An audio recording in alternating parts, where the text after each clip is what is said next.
আসসালামু আলাইকুম। আশা করি সবাই ভালো আছেন। বেশ কয়েকটি ভিডিও দেখতেছিলাম, তো এর মধ্যে একটি ভিডিও আসছে আপনার সৌদি আরবের একজন হত্যা মামলার আসামিকে তার বাবা ক্ষমা করে দেন।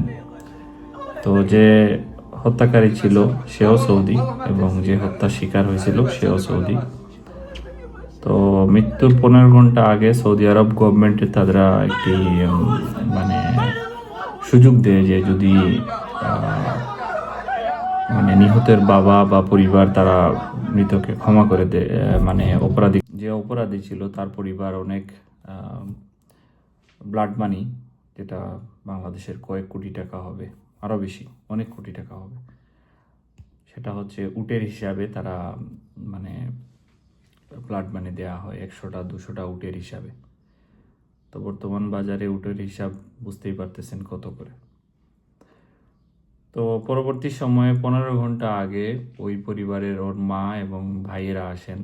আসার পরে নিহত ব্যক্তির কাছে বলেন যে আমরা ব্লাড মানি দেব যদি আপনি চান। তো সেটাও তিনি মানেননি। তারপর তিনি বলেন যে আমি শুধুমাত্র একটি কারণে আপনার ছেলেকে ক্ষমা করে দিতে পারি, সেটা ওটা আল্লাহর জন্য। তো এই খবরটা শোনার পর ওই অপরাধী যে ছেলেটা আছে ওর মা মানে আনন্দে আত্মহারা হয়ে ওনার পায়ে চুমা দেন যে আল্লাহ আপনাকে মঙ্গল করুন, যে আপনি এত বড় একটা সিদ্ধান্ত নিয়েছেন এবং আমাদের প্রতি দয়া করছেন। তো মূলত বিষয়টা আমি এর জন্য শেয়ার করতেছি যে দেখেন বাংলাদেশে পক্ষান্তরে প্রতিনিয়ত কত মার্ডার হচ্ছে। আমাদের দেশের বিচার ব্যবস্থা ধ্বংস হয়ে গেছে। মানে ধ্বংস বলতে একদম নিম্ন পর্যায়ে চলে গেছে। আমাদের দেশের বিচার ধরেন কেউ কাউকে মারতেও চিন্তা করে না যে আমি কেন মারবো, মারলে তো আর বিচার হবে না, 2-1 বছর পরে আমি এমনি আমাদের রাক্ষসরা বসে আছে বিচার বিভাগে, তাদেরকে টাকা দিলে অবশ্যই একসময় তারা ভিল পেয়ে যায়।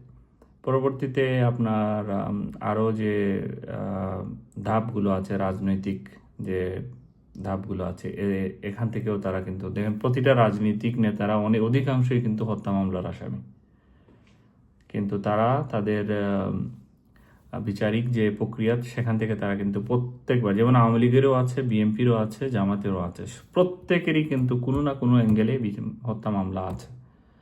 একটা মানুষেরও কিন্তু হত্যা মামলার বিচার হয় না। আর ছাত্রদের তো কথা বললামই না, ছাত্র রাজনীতি যারা করে, যেমন জামায়াত ইসলামের, না হলে আমি জামায়াত ইসলাম সম্পর্কে তারা বেশি জানি না, কিন্তু এই ছাত্রলীগ বা যুবদল বা ছাত্র